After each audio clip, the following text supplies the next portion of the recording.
आज हम आपको क्लास 9th के चैप्टर फर्स्ट का फन दे हैड की सारी वर्ड मीनिंग एक्सप्लेन करने वाले हैं। तो पहली हमारी वर्ड मीनिंग है क्रिंकली, जिसका मतलब होता है फुल ऑफ रिंकल्स एक्सट्रीमली। इसका मतलब जैसे कि आप कोई पेज है, अगर उसको बहुत ज़्यादा फोल्ड करके रखो या बहुत ज़्यादा पुराना हो जाता है तब उस पर रिंकल्स आ जाते हैं, तो उसको हम लोग क्रिंकली बोलते हैं। ऑफुली, इसका मतलब वेरी मच या भयानक ढंग से, जैसे आपको कोई रिएक्शन आता है तो उसको ऑफुली बोलते हैं।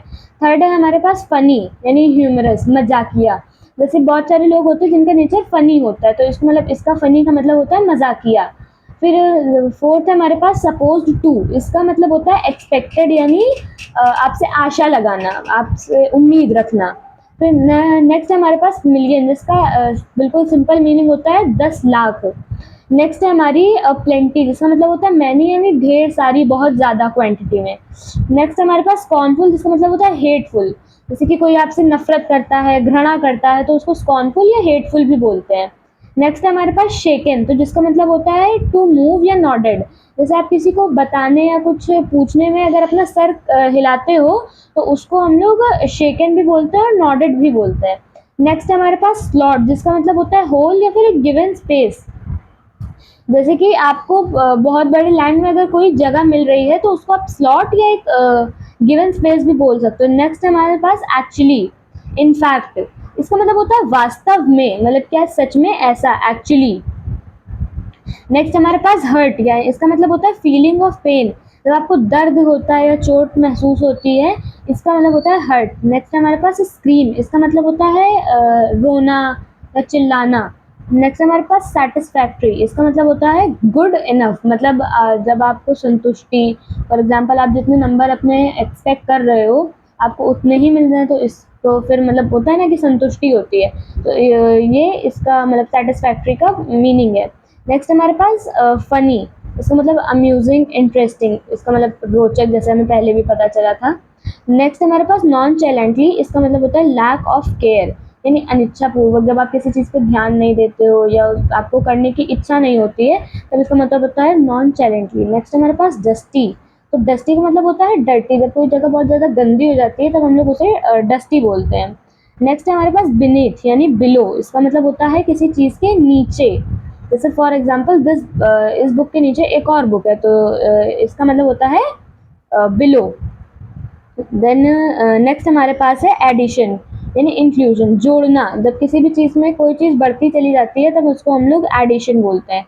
साई, इसका मतलब होता है टू ब्रेथ हैविली यानी सांस तेज़ी से सांस लेना या चैन की सांस लेना। नेक्स्ट हमारे पास फ्लैश, टू शाइन यानी चमकना, इसका तो बहुत सिंपल सा मीनिंग है, चमकना। Neighbourhood, from near by, neighbourhood से हमें समझ में आ रहा है कि इसका मतलब है आस पड़ोस। देन नेक्स्ट हमारे पास यार्ड, इसका मतलब होता है लैंड नेक्स्ट टू बिल्डिंग, यानी जब किसी बहुत बड़ी बिल्डिंग के बगल में छोटी सी जगह होती है तो हम लोग उसे यार्ड बोलते हैं। प्रोबेबली, इसका मतलब होता है फ्रैप्स, मतलब जैसे कि कोई जगह है, जगह कह रहे हैं, आई एम सॉरी, अब मतलब प्रोबेबली का मतलब होता है शायद। जब आप बोलते हो कि प्रोबेबली वो मार्केट गई होगी तो इसका मतलब होता है शायद वो मार्केट गई होगी, तो प्रोबेबली का मतलब होता है शायद। नेक्स्ट हमारे पास स्टूपिड, इसका मतलब होता है फूल या मूर्ख, पागल, इसका मतलब ये होता है स्टूपिड, फूल। नेक्स्ट हमारे पास फ्रैक्शन, इसका मतलब होता है पार्ट या फिर भाग देना। जैसे फ्रैक्शन तो आपने सुने ही होंगे मैथ्स में, 3/4, 5/5 ऐसे, तो इसका मतलब होता है फ्रैक्शन यानी पार्ट देना। नेक्स्ट हमारे पास टूल, इक्विपमेंट, उपकरण, जैसे मैकेनिक हो या कोई भी इंजीन कोई भी हो तो वो अपने साथ टूल लेकर आता है, तो टूल का मतलब होता है उपकरण। नेक्स्ट हमारे पास स्मार्ट, वाइज, इसका मतलब होता है तेज या बुद्धिमान या फिर समझदार। नेक्स्ट हमारे पास एडजस्ट, एकोमोडेट, इसका मतलब होता है समायोजित करना। देन नेक्स्ट हमारे पास डिस्प्यूट, इसका मतलब होता है टू आर्ग्यू, यानी अब जैसे कोई लड़ाई हो रही है, कोई विवाद हो रहा है तो उसको हम लोग डिस्प्यूट भी बोलते हैं। एवरेज यानी यूजुअल स्टैंडर्ड, इसका मतलब होता है औसत, यानी आप किसी बोल दो एवरेज लेवल, एवरेज मनी, ऐसे।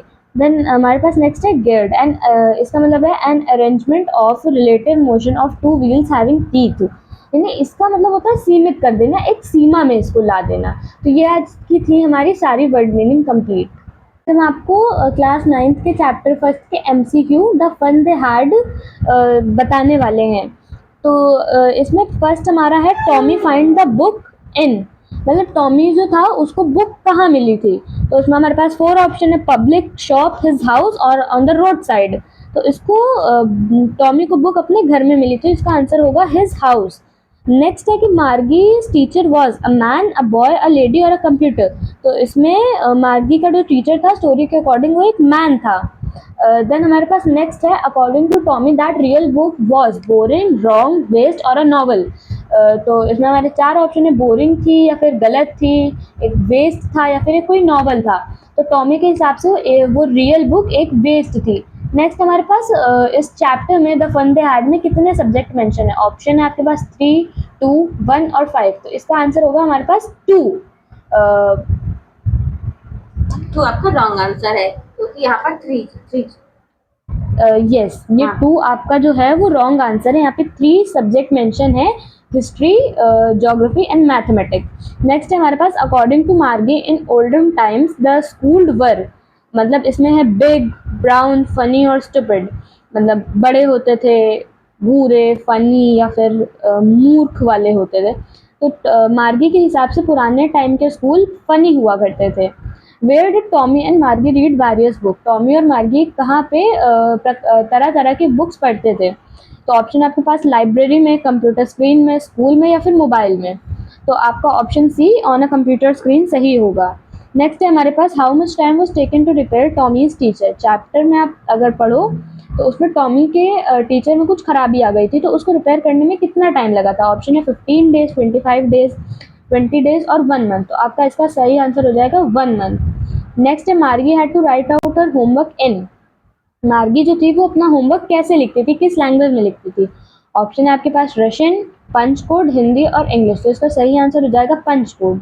नेक्स्ट हमारे पास, who found a real book, यानी जो एक असली किताब थी वो किसको मिली थी।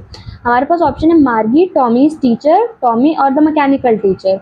तो इसका सही आंसर हो जाएगा टॉमी। नेक्स्ट है हमारे पास, नेक्स्ट एंड द लास्ट, कि the story of the fun they had is about, यानी जो स्टोरी है हमारी द फन दे हैड वो किसके बारे में है। 2 फ्रेंड्स, 2 टीचर्स, 2 ब्रदर्स और 2 students of the future time.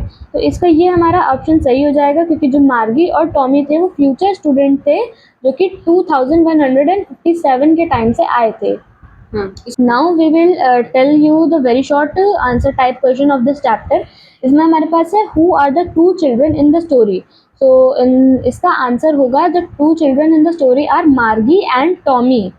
And next है हमारे पास, in which year is the story set, यानी ये स्टोरी जो है वो किस ईयर में लिखी, मतलब सेट है, किस ईयर किस से सेट है। तो उसका आंसर हमारे पास आ जाएगा 2157। इसमें लिखा है, व्हाट सब्जेक्ट डिड मार्गी हेटेड द मोस्ट। यानी मार्गी, ऐसा ऐसा कौन सा सब्जेक्ट था जो मार्गी को बिल्कुल पसंद नहीं था, मार्गी को उस सब्जेक्ट से घृणा थी। तो इसका आंसर हमारा आ जाएगा ज्योग्राफी। मतलब ज्योग्राफी जो सब्जेक्ट था उस वो मार्गी को बिल्कुल पसंद नहीं था। वेयर वॉज मार्गीज क्लासरूम, मतलब मार्गी का जो क्लासरूम था वो कहाँ था। तो मार्गी का जो क्लासरूम था वो उसके बेडरूम के बगल में ही था, because she use to study with mechanical teacher. तो उसका जो क्लासरूम था वो उसके बेडरूम के बगल में ही था। नेक्स्ट है, व्हाट डिड मार्गी imagine about the old school, यानी मार्गी अपने मतलब पुराने टाइम के स्कूल के बारे में क्या क्या सोचती थी। तो मार्गी सोचती थी कि पुराने स्कूल के टाइम्स कितने अच्छे होते थे, कितने फनी टाइप्स के होते थे। The next is, what is the main theme of the story. Next जो फिर हमारा नेक्स्ट क्वेश्चन जो मैंने आपको बताया, what is the main theme of the story. तो जो हमारी स्टोरी है इसकी मेन थीम क्या है। तो इसका मेन थीम है कि द फ्यूचर ऑफ एजुकेशन, यानी भविष्य में क्या शिक्षा है, एजुकेशन। एंड देन नेक्स्ट है हमारे पास, how were the books in future different from the old books. यानी जो फ्यूचर में बुक्स हैं और ओल्ड बुक्स हैं उसमें डिफरेंट क्या है। तो जो फ्यूचर में बुक्स हैं वो ऐसी बुक्स लाइक पेज वाली नहीं है, वो टेली बुक्स है जो कि कंप्यूटर स्क्रीन, एआई बुक्स है। एंड नेक्स्ट है हमारे पास, next and last, who was Margie teacher, यानी मार्गी का टीचर कौन था। So Margie's teacher was a man and he was a mechanical teacher. अब हम आपको चैप्टर क्लास 9th के चैप्टर फर्स्ट से रिलेटेड कुछ क्वेश्चन बताएंगे। इसमें पहला है, how old are Margie and Tommy. Margie और टॉमी की एज क्या थी। तो इसमें मार्गी की एज 11 थी और टॉमी की एज 13 थी। नेक्स्ट है हमारे पास, व्हाट डिड मार्गी रोट इन हर डायरी। मार्गी ने अपनी डायरी में क्या लिखा था। तो इसमें आंसर है मार्गी wrote in a diary that Tommy found a real book, यानी मार्गी ने अपनी डायरी में लिखा था कि टॉमी को एक रियल बुक मिली थी। हैड मार्गी ever seen a book before, क्या मार्गी ने पहले कभी एक बुक यानी असली बुक देखी थी? इसका आंसर है नो, मार्गी had never seen a book before, मार्गी ने रियल बुक पहले कभी नहीं देखी थी। नेक्स्ट हमारे पास what thing about the book did she find strange, यानी मार्गी को बुक के बारे में क्या क्या स्ट्रेंज लगा था? She found it strange that the words and letters in the book stood still, they were not moving as in a computer screen. उसको ये अजीब लगा कि जो वर्ड्स और लेटर जो बुक में थे, ऐसे वर्ड्स और लेटर थे वो अपनी जगह पर थे और वो हिल नहीं रहे थे जैसे कंप्यूटर स्क्रीन में होते हैं। What do you think a telebook is? इसका आंसर है we think a telebook is related to a computer screen on which words are written as well as read, यानी हमें लगता है कि जो टेलीबुक है वो कंप्यूटर स्क्रीन से रिलेटेड बुक है, एआई बुक है, जो कि जिसमें वर्ड्स लिखे भी जा सकता है और उन्हें पढ़ा भी जा सकता है। नेक्स्ट हमारे पास where was Margie school did she make any classmate, तो इसका हमारा आंसर है Margie school was next to her bedroom, she had no classmate, she learn from, इसका मतलब आप अगर आप स्टोरी पढ़ें तो उसका आपको आंसर साफ साफ मिल जाएगा कि she learn from a mechanical teacher. इसका मार्गी का टीचर कोई ह्यूमन बीइंग नहीं था, वो एक मैकेनिकल टीचर था। नेक्स्ट हमारे पास what did Margie's mother send for Margie, Margie की माँ ने मार्गी के लिए क्या भेजा था? तो इसका answer Margie was not doing well in her studies, probably something was wrong with her mechanical teacher, so Margie's mother send for the county inspector to inspect mechanical teacher. Margie अपनी पढ़ाई में अच्छा नहीं कर रही थी, अच्छा परफॉर्मेंस नहीं दे रही थी, क्योंकि शायद उसके मैकेनिकल टीचर्स के साथ कुछ सही नहीं था। तो मार्गी की मदर ने एक इंजीनियर यानी एक काउंटी इंस्पेक्टर भेजा कि उसके मैकेनिकल टीचर में क्या खराबी आई है उसको सही करने के लिए। नेक्स्ट हमारे पास क्वेश्चन है why was Margie doing badly at geography, what did county inspector do to help her, Margie अपने ज्योग्राफी सेक्टर में इतना बुरा परफॉर्म क्यों कर रही थी और उसके काउंटी इंस्पेक्टर ने उसकी क्या मदद करी? इसका आंसर है Margie was doing badly at geography because the geography sector was adjusted to a particular standard और level, it was not her fault, the county inspector slowed the geography sector up to an average 10 year level, यानी Margie जो थी वो अपने geography sector में इसलिए अच्छा नहीं कर पा रही थी, अच्छा नहीं परफॉर्म कर रही थी क्योंकि जो ज्योग्राफी का सेक्टर था वो मार्गी की एज से ज़्यादा था, उसकी क्लास जो थी उससे ज़्यादा था, वो मार्गी की गलती नहीं थी, it was not a fault, वो मार्गी की गलती नहीं थी। तो काउंटी इंस्पेक्टर ने ज्योग्राफी का सेक्टर थोड़ा स्लो कर दिया था और उसे ऐसे एडजस्ट किया था up to an average 10 year level. Next है what had once happened to Tommy's teacher, एक बार टॉमी के टीचर को क्या हो गया था? तो इसका हमारा आंसर है Tommy's teacher had once been taken away for nearly a month because the history sector was blanked out completely. इसका आंसर है कि जो टॉमी के टीचर थे उनको मतलब एक बार पूरे 1 महीने के लिए हटा दिया गया था क्योंकि टॉमी का जो हिस्ट्री सेक्टर था वो पूरा खाली हो चुका था, उसमें खराबी आ चुकी थी।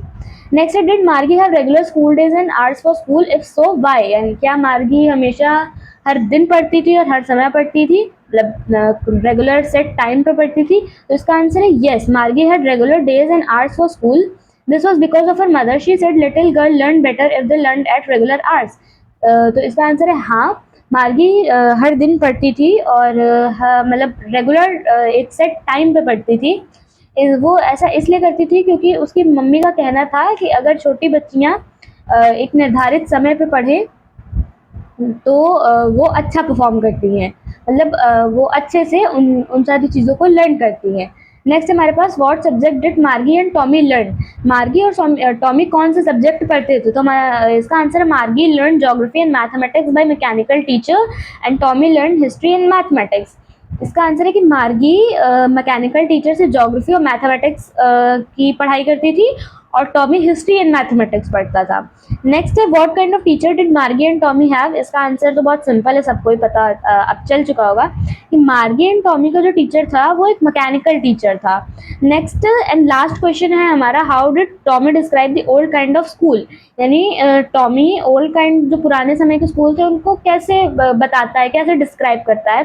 तो इसका आंसर होगा Tommy describe the old kind of school that all are the best places, there had been special building and all children went there to learn, special building क्योंकि अब मार्गी और टॉमी फ्यूचर टाइम के students हैं, ये story 2157 की है।